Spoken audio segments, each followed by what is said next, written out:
El objetivo de esta práctica de laboratorio fue identificar la clasificación y las propiedades de la materia, así como poner en práctica 7 métodos de separación de mezclas que existen. Estos métodos son decantación, cromatografía en papel, imantación, evaporación, filtración, sublimación y otro más haciendo uso de papel filtro. Nuestro primer método es la decantación. Este método fue muy sencillo. Para ello lo que hicimos fue mezclar agua y aceite dentro de una jeringa. Estos materiales, al tener una densidad diferente, resultan fáciles de separarse por este método. Esta es una mezcla heterogénea. Los dejamos en reposo y después de un rato nuestras sustancias comienzan a sedimentarse para así realizar el método. Nuestro segundo método fue la cromatografía en papel. Para este método lo que ocupamos fue tinta, resultando en un coloide. Para poder realizar este método, lo primero que hicimos fue introducir 2 trozos de papel pintado con la tinta en un recipiente con alcohol y en otro con agua. Esta mezcla puede separarse gracias a la capilaridad del papel filtro. Después de un tiempo, nuestra mezcla comenzó a escurrirse por a lo largo del papel, pudiendo así identificar las fases de esta. Después pasamos a la imantación. Para este método ocupamos una mezcla de sal, hierro y arena, siendo esta una mezcla heterogénea. Al pasar un imán por la mezcla, las partículas de hierro se adhieren al imán debido al ferromagnetismo, quedando como resultante en el recipiente solo la sal y la arena. El siguiente método que usamos fue la filtración. Para poder hacer este tipo de método necesitábamos una mezcla de tipo aspersión. Para que esto pudiera ser posible, ocupamos los residuos del método de la imantación, es decir, la arena y la sal. Para esto lo que hicimos fue agregar agua para intentar disolver estas sustancias. Este método se produce gracias al tamaño de partícula. Para ello lo que hicimos fue separar esta mezcla por medio del papel filtro, quedando solo como residuos la sal disuelta en el agua.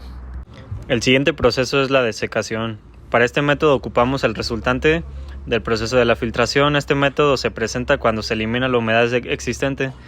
Para ello pusimos a hervir la mezcla de sal con agua y cuando ésta llegó a su punto de ebullición comenzó a evaporarse, quedando como resultado el cloruro de sodio, que es sal de mesa, pasando de ser una mezcla homogénea a ser un compuesto. El último método que ocupamos fue la sublimación. La sublimación es un cambio de fase, el cual consiste en pasar del estado gaseoso al sólido.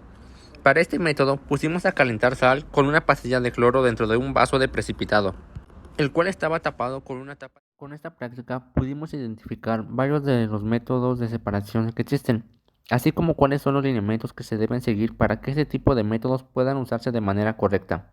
Además de ello, identificamos las propiedades de cada una de las mezclas que ocupamos, para así poder identificar por qué éstas se separaban y cuál era el método más eficaz para separarlas.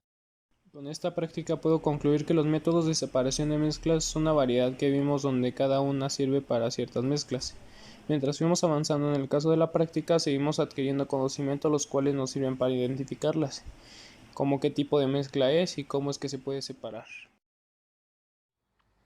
Con esta práctica aprendí a diferenciar los tipos de sustancias y cómo podemos separarlas teniendo hasta 4 diferentes métodos en una misma mezcla o coloide donde comenzamos con arena, sal y hierro y terminamos separando los elementos y compuestos, terminando con pura sal y los elementos solos. Con esta práctica pudimos aprender no solo el qué es un método de separación de mezclas, sino el cómo se realiza correctamente en una práctica de laboratorio, conociendo sus componentes y los materiales que necesitas para realizarlos correctamente y la manera en que se lleva a cabo cada uno de estos. Gracias a esta práctica pudimos observar y analizar cómo utilizar los métodos de separación en mezclas. Gracias a las mezclas que se nos habían otorgado en el laboratorio, pudimos separar cada una de ellas con diferentes métodos. Además, con esta práctica aprendimos sobre qué métodos, o más bien bajo qué circunstancias es que éstas se separan. Por ejemplo, a qué nivel de calentamiento, con qué otras propiedades, y todo eso lo pudimos observar con esta práctica.